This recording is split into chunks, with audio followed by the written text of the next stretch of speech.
அன்பான தேவ பிள்ளைகள் எல்லோருக்கும் இயேசு கிறிஸ்துவின் நாமத்துல வாழ்த்துக்களை தெரிவித்துக் கொள்கிறேன். பிதாவாகிய தேவனாலும் நம்முடைய கர்த்தராகிய இயேசு கிறிஸ்துவினாலும் எல்லோரோட வாழ்விலும் கிருபையும் சமாதானமும் உண்டாவதாக என்று சொல்லி உங்களை வாழ்த்துவதிலே மிகுந்த மகிழ்ச்சி அடைகிறேன். தேவ பிள்ளைகளே, நாம் கடந்த 2 வாரங்களாக கர்த்தர் நமக்கு 2024 ஆண்டிற்கு கொடுத்த அந்த வாக்குத்தத்தம் சங்கீதம் 1:3 நாம் தியானித்து வருகிறோம். இந்த நாளிலும் அதை தொடரப் போகிறோம். வாசிக்கிறேன். சங்கீதம் 1:3 வசனத்தின் பின்பகுதி. அவன் தன் காலத்தில் தன் கனியை தந்து இலை உதிராதிருக்கிற மரத்தை போல் இருப்பான். அவன் செய்வதெல்லாம் வாய்க்கும். தேவ பிள்ளைகளே, இந்த வார்த்தை தான் தேவன் நமக்கு இந்த வருடத்திற்கு கொடுத்திருக்கிற வாக்குத்தத்தமாக இருக்கிறது. பாருங்கள் தேவ பிள்ளைகளே, வாக்குத்தத்தம் எதை குறிக்கிறது? தேவன் அந்த குறிப்பிட்ட காலத்திலே நம்முடைய வாழ்விலே என்ன செய்ய விரும்புகிறார் என்பதை வெளிப்படுத்துவதுதான் வாக்குத்தத்தமாக இருக்கிறது. அப்போ இந்த வாக்குத்தத்தம் தான் இந்த 2024 ஆண்டிற்கு கர்த்தர் நமக்கு கொடுத்திருக்கிறார் என்றால், இந்த வாக்குத்தத்தம் எதை பேசுகிறது? இது தேவனுடைய இருதயத்தை நமக்கு என்ன செய்கிறது? வெளிப்படுத்துகிறது. ஏன் இந்த வாக்குத்தத்தத்தை தேவன் தருகிறார் என்பதை இந்த வசனம் நமக்கு என்ன செய்கிறது? வெளிப்படுத்துது பாருங்க.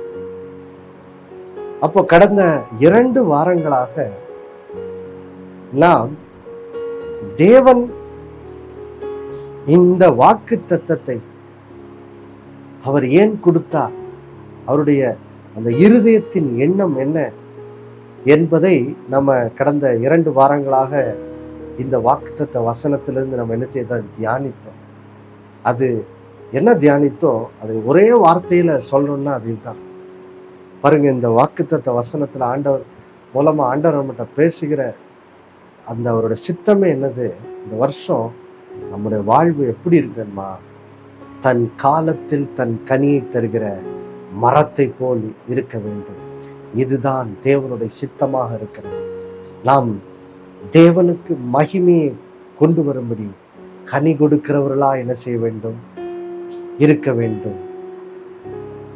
குறிப்பாக நம்ம கடந்த வாரத்துல பார்த்தோம். கனின்னு சொன்ன போது அந்த தேவன் முக்கியமாய் எதிர்பார்க்கிற கனி என்ன? அதுதான் கலாத்தியர் 5ஆம் அதிகாரம் 22, 23 வசனத்துல வேதம் சொல்லுகிற ஆவியின் கனி. இதை நம்முடைய வாழ்க்கையிலே அதிகமாய் நாம் வெளிப்படுத்த வேண்டும் என்று சொல்லி கர்த்தர் என்ன செய்கிறார்? விரும்புகிறார் பாருங்க. வாசிக்கிறேன் மறுபடியுமாய். கலாத்தியர் 5, 22, 23 வசனம். ஆவியின் கனியோ அன்பு, சந்தோஷம், சமாதானம், நீடிய பொறுமை, தயவு, நற்குணம், விசுவாசம், சாந்தம், இச்சையடக்கம். இப்படிப்பட்டவைகளுக்கு விரோதமான பிரமாணம் ஒன்றுமில்லை. தேவ பிள்ளைகளே, இங்கே ஆவியின் கனி என்று சொல்லி 9 குணாதிசயங்களை குறித்து இங்க வேதம் சொல்லுங்க. 9 குணாதிசயமும் இது என்னது? இது தேவனுடைய குணாதிசயமா இருக்கிறது. ஒரு மனுஷன் இந்த ஆவியின் கனியாகி இந்த 9 குணாதிசயங்களை நடத்தும் போது அவன் தேவனை என்ன செய்கிறான்? தன்னுடைய வாழ்க்கையில வெளிப்படுத்த ஆரம்பிக்கிறான். இயேசுவை வெளிப்படுத்த ஆரம்பிக்கிறான். அப்போ தேவ பிள்ளைகளே, ஆண்டவர் பாருங்க, அதனாலதான் விரும்புகிறார் நாம் இந்த வருடத்திலே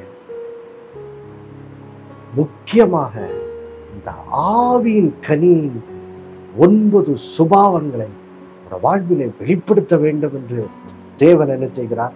சித்தமாக இருக்கிறார். ஏன் சித்தமாக இருக்கார்? அப்பந்தான் இந்த 9 குணாதிசயங்களை நடக்கும்போது பாருங்கள் தேவ பிள்ளைகளே, நாம் பாருங்க தேவன் நம்மை குறித்து வைத்திருக்கிற அவரோட சித்தம். அதான் போன வாரம் பார்த்தோம். அது என்னது? நம்ம கனி கொடுக்கிறது, ஒரு மரம் கனி கொடுக்கிறது, அந்த அந்த மரம் அந்த கனி கொடுக்கும்போது அந்த கனியை மரம் சாப்பிட்றது இல்லை, அந்த கனியை பிறர் பறித்து என்ன செய்கிறார்கள், பிரயோஜனப்படுகிறார்கள். அப்போ கனி கொடுப்பது எதை குறிக்கிறது? பிறருக்கு ஆசீர்வாதமா இருக்கிறத பேசுது. இயேசு பாருங்க, அவர் மரித்து உயிர்த்தெழுந்த பிறகு அவர் பரலோகத்துக்கு எடுத்துக்கொள்ளப்படும் முன் அவருடைய சீஷர்களுக்கு அவர் சொல்லுகிற பாருங்க கடைசி வார்த்தை, அப்போஸ்தலர் 1ஆம் அதிகாரம் 8வது வசனத்துல இயேசு தம்முடைய சீஷர்களை பார்த்து சொல்றாரு பாருங்க. அப்போஸ்தலர் 1:8, பரிசுத்த ஆவி உங்களிடத்தில் வரும்போது நீங்கள் பலனடைந்து எருசலேமிலும் யூதேயா முழுவதிலும் சமாரியாவிலும் பூமியின் கடைசி பரியந்தமும் எனக்கு சாட்சிகளாய் இருப்பீர்கள் என்றார். ஆம் பிரியமானவர்களே, இயேசு பாருங்க, இப்போ இயேசு சிலுவையில பாடுபட்டு மரித்து உயிரோடு எழுந்து விட்டார். எழுந்த பிறகு இப்போ பாருங்க, அவர் பிதாவின் வலது பார்சத்திலே வீற்றிருக்கும்படி அவர் எடுத்துக்கொள்ளப்பட போகிறார். அதுக்கு முன்னாடி பாருங்க, சீஷர்களை பார்த்து கடைசி வார்த்தையா இயேசு இந்த அப்போஸ்தலர் 1:8 பேசுகிறார் பாருங்க. என்ன சொல்றாரு? சீஷர்களை பார்த்து, பரிசுத்த ஆவி உங்களிடத்தில் வருவார், அப்போ நீங்க என்ன செய்வீங்க? பலனடைவீங்க. பலனடைந்து என்ன செய்வீங்க? இப்போ எருசலேமிலும் யூதேயா முழுவதிலும் சமாரியாவிலும் பூமியின் கடைசி பரியந்தமும் எனக்கு என்ன செய்வீங்க? சாட்சிகளாயிருப்பீர்கள். எனக்கு சாட்சிகளாயிருப்பீர்கள் சொல்ற. சாட்சிகளா இருக்கிறதுனா என்னது? பிறருக்கு ஆசீர்வாதமா இருக்கிறது, பிறருக்கு பிரயோஜனம் உள்ளவர்களா இருக்கிறது. அப்போ இதுதான் தேவனுடைய திட்டம் பாருங்க. இந்த வருஷம் நம்மை குறித்து நம்ம பிறருக்கு பரிசுத்த ஆவியினால் பலனடைந்து சாட்சிகளா இருக்கணும். அப்போ யோசிச்சு பாருங்க, இந்த பரிசுத்த ஆவியின் பலன் நம்முடைய வாழ்விலே எப்படி கிரியை செய்கிறது பாருங்க. அது முக்கியமான ஒரு காரியம்தான் ஆவியின் கனி. அங்க ஆவியின் கனினா சரியா இன்னும் அதை தெளிவா சொல்ல போனா அது பரிசுத்த ஆவியின் கனி. அப்போ பாருங்க, இந்த வசனம் இப்படி சொல்லலாம், பரிசுத்த ஆவி உங்களிடத்தில் ரட்சிப்பின் மூலம் வந்திருக்கிறாரு, அதன் மூலம் இப்போ நீங்கள் ஆவியின் கனி கொடுக்கும்படி என்ன செய்வீர்கள்? பலனடைந்திருக்கிறீர்கள். பலனடைந்தபடினால் இப்போ நீங்க அவருக்கு என்ன செய்றீங்க? சாட்சிகளா இருக்கலாம். இப்போ நீங்க அவருக்கு சாட்சியா என்ன செய்யலாம்? இருக்கலாம். அப்போ யோசித்து பாருங்க தேவ பிள்ளைகளே, இதுதான் தேவனுடைய இருதயமாக என்ன செய்கிறது இருக்கிறது. இந்த வருஷம் நம்முடைய வாழ்விலே இதை நடப்பிக்கும்படி அவர் என்ன செய்கிறார், விரும்புகிறார்னு பார்த்தோம். அதுக்குத்தான் நம்ம பார்த்தோம், நம்முடைய சரீரத்தை பரிசுத்தமும் தேவனுக்கு பிரியமான ஜீவபலியா அதற்காக நம்ம ஒவ்வொரு நாளும் ஒப்பு கொடுக்கணும்னு சொல்லி ரோமர் 12:1 கடந்த நிகழ்ச்சி முடிவுல நம்ம பார்த்தோம். அப்போ பாருங்கள் தேவ பிள்ளைகளே, அப்போ இந்த தேவனுடைய சித்தம் நிறைவேறதுக்கு தான் பாருங்க திறவுகோலை நம்ம சங்கீதம் 1:2 வசனங்கள்ல நம்ம என்ன செய்யறோம் பார்க்கணும். அப்போ யோசிச்சு பாருங்க தேவ பிள்ளைகளே, தேவனுக்கு மகிமையா நம்ம கனி கொடுக்கிறவர்களா இருக்கணும்னா அப்போ நம்முடைய வாழ்க்கையில நடக்க வேண்டிய முதல் காரியம் உள்ளது சங்கீதம் 1:1 நம்முடைய வாழ்க்கையில என்ன செய்யணும்? நிறைவேறணும். பாருங்கள் தேவ பிள்ளைகளே, நான் வாசிக்கிறேன். சங்கீதம் 1 1:2 வசனங்களை நான் உங்களுக்கு வாசிக்கிறேன் பாருங்கள். துன்மார்க்கருடைய ஆலோசனையில் நடவாமலும் பாவிகளுடைய வழியில் நில்லாமலும் பரியாசக்காரர் உட்காரும் இடத்தில் உட்காராமலும் கர்த்தருடைய வேதத்தில் பிரியமா இருந்து இரவும் பகலும் அவருடைய வேதத்தில் தியானமா இருக்கிற மனுஷன் பாக்கியவான். பாருங்கள் தேவ பிள்ளைகளே, இந்த சங்கீதம் 1:3 அந்த ஆசீர்வாதம் எப்போ ஒருத்தரோட வாழ்க்கையில நிறைவேறுது? தன் காலத்தில் தன் கனியை தந்து இலையுதிராது இருக்கிற மரத்தை போல் இருப்பான்னு சொல்லுது. கனி கொடுக்கிற வாழ்க்கையா நம்மளோட வாழ்க்கை மாறுது. எப்போ மாறுது?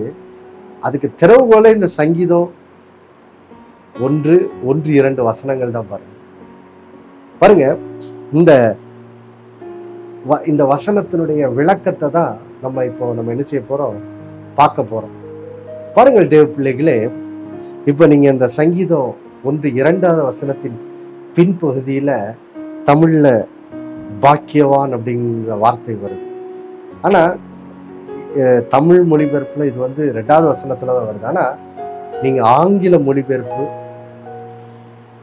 அது மாத்திரம் இல்ல, இந்த பழைய ஏற்பாடு எழுதப்பட்ட இந்த எபிரேய பாஷையில இந்த பாக்கியவான்ல தான் இந்த பாக்கியவான்கிற வார்த்தை முதல்ல என்ன செய்து வருது. 1வது வசனத்தின் சங்கீதம் 1:1 வசனத்தின் முதல் வார்த்தை என்னது?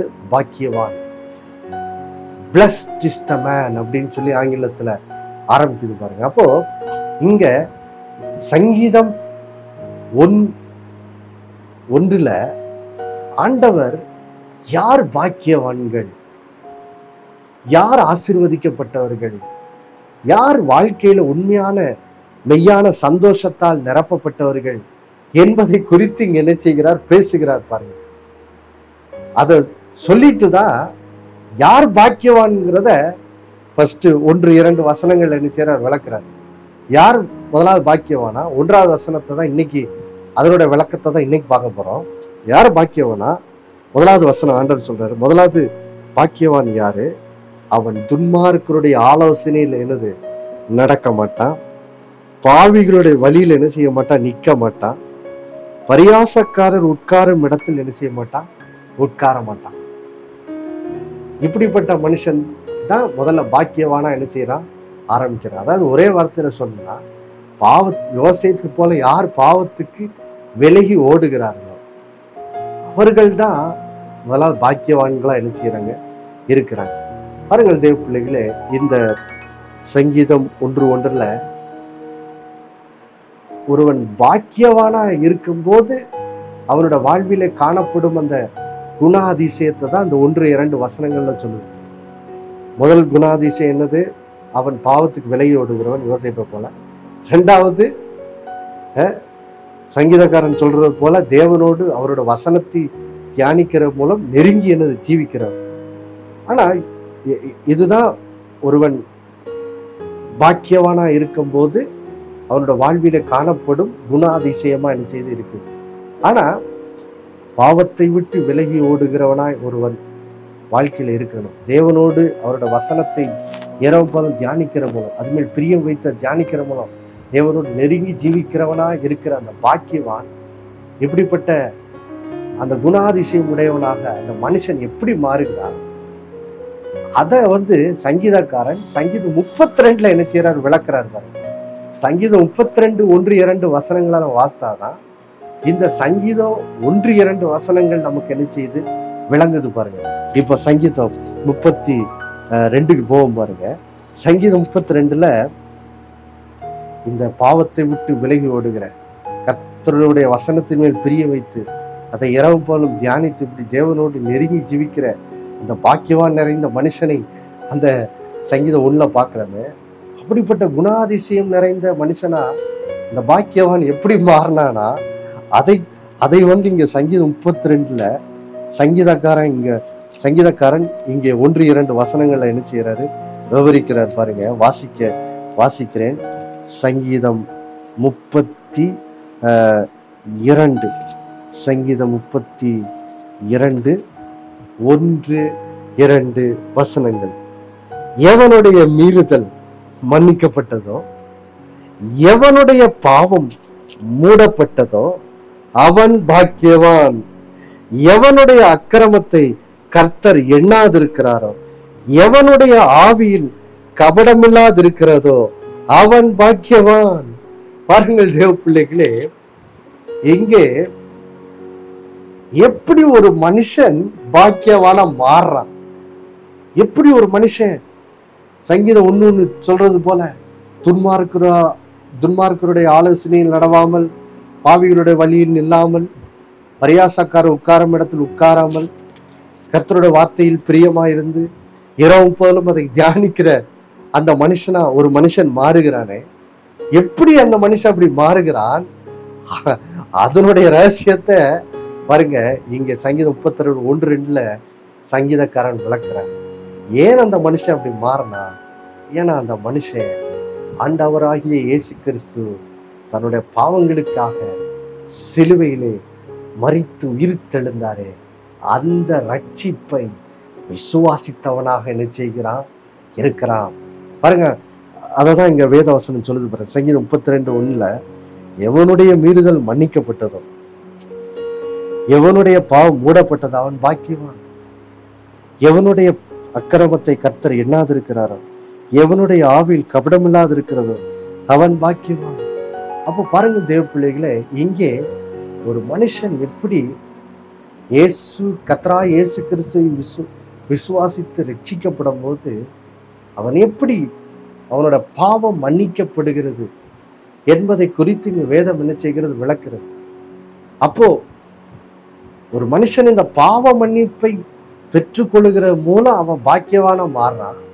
அந்த பாக்கியவான் தான் பாருங்க பாவிகளுடைய வழியில் இல்லாமல், பரியாசக்கார உட்காரும் இடத்தில் உட்காராமல், கர்த்தருடைய வேதத்தின் மேல் பிரியமா இருந்து இரவு போலும் தியானிக்கிறவனாக என்ன செய்கிறான், மாறுகிறான். அப்போ யோசிச்சு பாருங்க, அந்த சங்கீதம் 1-2 வசனங்களுக்கு ஒரு மனுஷன் வரணும்னா முதலாவது அவன் இயேசு கிறிஸ்து சிலுவையிலே அவனோட பாவங்களுக்காக மரித்து உயிர்த்தெழுந்தாரே, அந்த சிலுவையிலே அவர் அவருடைய இரத்தத்தின் மூலம் உண்டாக்கி வைத்த அந்த ரட்சிப்பை விசுவாசித்தவனாக என்ன செய்ய வேண்டும், இருக்க வேண்டும். பாருங்க, அதை விசுவாசிக்கும் போது என்ன நடக்குது, ஒரு மனுஷனுக்கு அவரோட வாழ்வில என்ன கிடைக்குதா, வசனம் சொல்லுது, அந்த மீறுதல் மன்னிக்கப்படுகிறது. அவனுடைய மீறுதல் என்ன செய்யப்படுது, மன்னிக்கப்படுது. மீறுதல் மன்னிக்கப்படுதுன்னா என்ன அர்த்தம் பாருங்கள் தேவ பிள்ளைகளே, அதை நாம் 1 பேதுரு 2ஆம் அதிகாரம் 24வது வசனத்துல வாசிக்கிறோம் பாருங்க. 1 பேதுரு 2ஆம் அதிகாரம் இந்த மீறுதல் மன்னிக்கப்படுது அப்படிங்கிற வார்த்தையை புரிந்து கொள்றதுக்காக இந்த வசனத்தை வாசிக்கிறோம் பாருங்க. 1 பேதுரு 2:24 அங்கே வசனம் சொல்லுகிறது, நாம் பாவங்களுக்கு செத்து நீதிக்கு பிழைத்திருக்கும்படிக்கு இயேசு தாமே தமது சரீரத்திலே நம்முடைய பாவங்களை சிலுவையின் மேல் நினைச்சார், சுமந்தார்.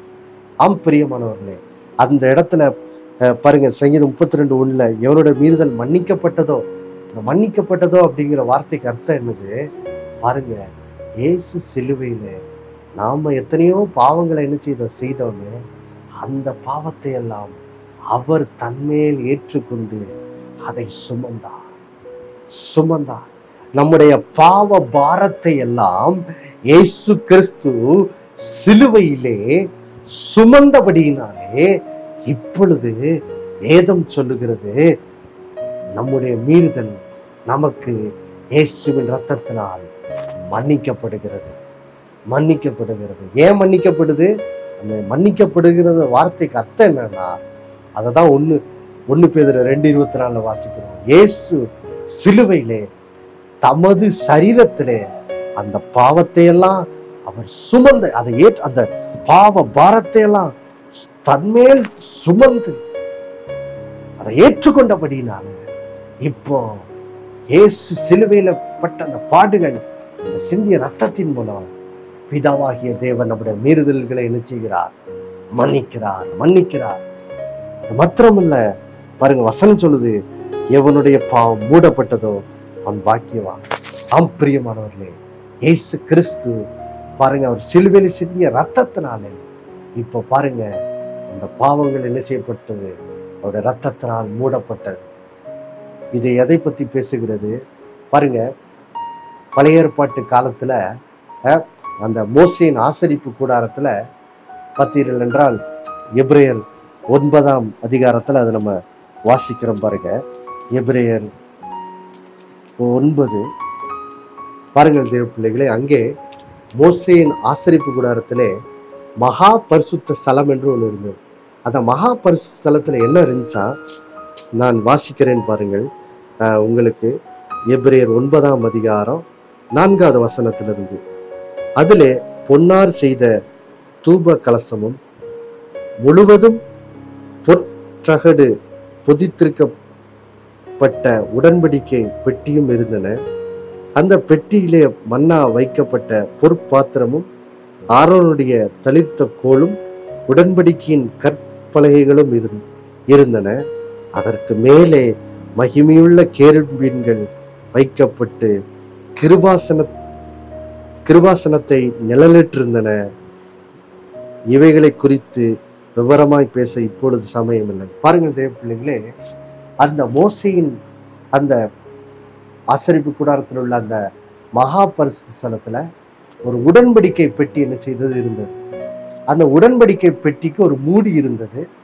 அது பேர் தான் கிருபாசனம். பாருங்க, அந்த அந்த கிருபாசனத்தின் மேலதான் பாருங்க வருஷத்துக்கு ஒரு முறை பாருங்க பிரதான ஆசாரியன் ஜனங்களுடைய பாவங்களுக்காக பாருங்க ஆட்டுக்குட்டியை பலியிட்டு அதனுடைய ரத்தத்தை கொண்டு வந்து பாருங்க அந்த கிருபாசனத்தின் மேலே ரத்தத்தை தெளித்தான். ரத்தத்தை தெளித்த போது என்னாச்சு, அந்த உடன்படிக்கை பெட்டிக்குள்ள 10 கற்பனை அந்த பலகை இருந்தது. அந்த பலகை பாருங்க தேவனுடைய சமூகத்துல ஜனங்கள் குற்றவாளிகள் என்று சொல்லி சாட்சி கொடுத்து கொண்டிருந்தது.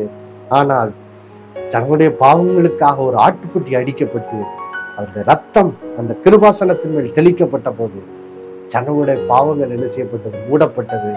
இப்போ பாருங்க பழைய ஏற்பாட்டு காலத்துல வருஷத்துக்கு ஒரு முறை அந்த பலி திரும்ப திரும்ப செலுத்தப்பட வேண்டியதா இருந்தது. ஆனா இயேசு கிறிஸ்து பாருங்க எபிரேயர் 9:12 வசனத்துல போட்டிருக்கு, வெள்ளாட்டுக்கடா இளங்காளை இவைகளுடைய இரத்தத்தினால் அல்ல, தம்முடைய சொந்த இரத்தத்தினாலும் ஒரே தர மகா பரிசுத்தலத்திலே பிரவேசித்து நித்திய மீட்பை உண்டு பண்ணினார். பாருங்கள் தேவ பிள்ளைகளே, இயேசு சிலுவையில தம்முடைய சொந்த இரத்தத்தை ஒரே தரம் சிந்தி நமக்கு நித்திய மீட்பை என்ன செய்திருக்கிறார், உண்டு பண்ணியிருக்கிறார். அப்போ யோசிச்சு பாருங்க, இதுதான் ஒரு மனுஷன் இயேசுவை ஏற்றுக்கொள்ளும் போது அவருடைய இருதயத்தில் ஏற்படுகிற மாற்றம். அவருடைய மீறுதல் மன்னிக்கப்பட்டு அவருடைய பாவங்கள் என்ன செய்யப்படுது, மூடப்படுகிறது. அடுத்தது சங்கீதம் 32:2 போவோம் பாருங்க. இப்போ மறுபடியும் சங்கீதம் 32 போவோம். 2வது வசனம், எவனுடைய அக்கிரமத்தை கர்த்தர் எண்ணாதிருக்கிறாரோ, எவனுடைய ஆவியில் கபடமில்லாதிருக்கிறதோ அவன் பாக்கியவான். ஆம் பிரியமானவர்களே, அந்த பாவங்கள் மன்னிக்கப்பட்டு இயேசுவின் ரத்தத்தினால் அது மூடப்பட்டு பாருங்க இப்போ கர்த்தர் நம்முடைய அக்கிரமத்தை இனி என்ன செய்வதில்லை, எண்ணுவதில்லை. ஏன்னா பாருங்க எவனுடைய ஆவியில் கபடமில்லாது இருக்கிறது அவன் பாக்கியவான்னு போட்டிருக்குது. இது எதை பற்றி பேசுகிறது? நாம் ரட்சிக்கப்படும் போது கிறிஸ்துவுக்குள் ஒரு புது சிருஷ்டியா என்ன செய்யப்படுகிறோம், மாற்றப்படுகிறோம். பழையவள் எல்லாம் என்னது ஒளிந்து போய்விடுகிறது, எல்லாம் புதிதாகிறது. இயேசுவின் ரத்தத்தினால் இந்த பாவங்கள் எல்லாம் என்ன செய்யப்படுகிறது, மன்னிக்கப்படுகிறது. அததான் சங்கீதக்காரன் சங்கீதம் 103:3 சொல்றாரு பாருங்க, அவர் நம் அக்கிரமங்களை எல்லாம் என்ன செய்கிறார், மன்னிக்கிறார். அப்ப யோசித்து பாருங்கள் தேவ பிள்ளைகளே, அந்த சங்கீதம் 1-2 வசனத்துல சொல்லப்பட்ட அந்த மனுஷனுடைய குணாதிசயங்கள், அது யாரோட குணாதிசயம்? சங்கீதம் 32:1-2 சொல்லப்பட்டிருக்கிற ஒருவன் ரட்சிக்கப்பட்டவனோட குணாதிசயம் பாருங்க. எப்போ ஒருவன் இயேசு சிலுவையில என்னுடைய பாவங்களுக்காய், அந்த 1 பேதுரு 2:24 சொல்லப்பட்டிருக்குது, இயேசு என்னோட பாவங்களுக்காய் சிலுவையிலே மரித்தார், அடக்கம் பண்ணப்பட்டார், 3ஆம் நாள் உயிர்த்தார் என்று சொல்லி யார் விசுவாசிக்கிறார்களோ அவர்களுடைய பாவங்கள் மன்னிக்கப்பட்டு அவர்களுடைய பாவங்கள் மூடப்பட்டு இப்போ கிறிஸ்துவுக்கு அவர்கள் புது சிருஷ்டிகளாய் மாற்றப்படுகிறார்கள். பாருங்கள் தேவ பிள்ளைகளே, அவர்கள் தான் இப்ப என்ன செய்கிறார்கள்? அந்த சங்கீதம் 1:1 வசனம் 2 வசனம் சொல்ற, பாவத்துக்கு விலகி ஓடி கர்த்தருடைய வேதத்தில் பிரியமா இருந்து அவரோட வசனத்தை இரவு பொழுது தியானித்து கர்த்தரிடத்தில் நெருங்குகிற அந்த குணாதிசயம் உடையவர்களா என்ன செய்கிறார்கள், மாறுகிறார்கள். பாருங்க, அப்போ தேவ பிள்ளைகளே, இந்த நிகழ்ச்சியை பார்த்து கொண்டிருக்கிற நீங்கள் இன்னைக்கு ஆண்டவர் நம்ம 2024ஆம் ஆண்டுக்குள்ள வந்திருக்கிறோம். ஒரு புது வருஷம். இந்த வருஷத்தின் இந்த முதல் மாதத்திலேயே ஆண்டவர் கேட்கிறார் உங்களை பார்த்து, நீங்கள் இயேசு அருளிய பாவ மன்னிப்பை பெற்றிருக்கிறீர்களா? உங்க பாவம் மன்னிக்கப்பட்டிருக்குதா? உங்களுடைய மீறுதல் மூடப்பட்டிருக்குதா? இயேசு ரத்தத்தினால இந்த பாவம் என் பாவம் மன்னிக்கப்பட்டிருக்குது அப்படி நிச்சயத்தை உங்களுக்குள்ள நீங்க இப்ப பரிசுத்தாவினால பெற்றிருக்கிறீங்களா? ஒருவேளை நீங்க பெற்றிருக்கா, நீங்க இன்னும் பெறலன்னு சொன்னீங்கன்னா தேவ பிள்ளைகளே, இது பெற்றுக்கொள்ளும் வேலை. ஏனென்றால் நீங்கள் இந்த வருடத்திலே கனி கொடுக்கிறவர்களாய் வாழ வேண்டும் என்றால் நீங்கள் சங்கீதம் 1:2 சொல்லுகிற அந்த குணாதிசயம் உடையவர்களாய் உங்கள் வாழ்க்கை மாற வேண்டும் என்றால் முதலாவது நீங்க கர்த்தர் அருளுகிற, கர்த்தரா இயேசு கிறிஸ்து அருளுகிற பாவ மன்னிப்பை பெற வேண்டும். அவர் ஒருவர் தான் அந்த பாவ மன்னிப்பை தர முடியும் பாருங்க. ஏன்னா அவர் ஒருவர் தான் உங்கள் பாவங்களுக்காய் சிலுவையில மரித்திருக்கிறார். அதனால் இந்த வேளையிலே கண்களை மூடி, ஒருவேளை உங்க குடும்பத்துல கூட யாராவது இந்த பாவ மன்னிப்பை பெறாம இருந்தா எல்லாரும் அவங்களுக்காக ஜெபிப்போம். எல்லாரும் கண்களை மூடி ஜெபிப்போம். ஒருவேளை நீங்க சொல்லலாம், இந்த பாவ மன்னிப்பு நிச்சயத்தை நான் பெற்றிருக்கிறேன். ஆமா, என் உள்ளத்துல ஆவியான ஒரு சாட்சி கொடுக்கிறார். மீறுதல் மன்னிக்கப்பட்டிருக்கு, என் பாவங்கள் மூடப்பட்டிருக்கு, நான் கிறிஸ்துவுக்குள் புது சிருஷ்டி தான் அப்படின்னு சொல்லி ஒரு சாட்சி உள்ள இருந்த கர்த்தர் சொல்றாரு. இப்போ நீங்க கனி கொடுக்கிறவர்களாய் மாற ஆயத்தமாயிட்டீங்க. சங்கீதம் 1:2 வசனங்கள் சொல்லுகிற அந்த குணாதிசயங்கள்ல வாழ நீங்க ஆயத்தமாயிட்டீங்க. அதனால இப்ப நம்ம எல்லாரும் ஜெபிப்போம். எல்லாரும் கண்ணில் மூடி ஜெபிப்போம். அன்புள்ள பரலோக பிதாவே, ஆண்டவராகிய இயேசு நாமத்துல வருகிறப்பா, ஆண்டவரே இந்த நிகழ்ச்சியை பார்த்து கொண்டிருக்கிற ஒவ்வொருத்தருக்காக நான் ஜெபிக்கிறோம்.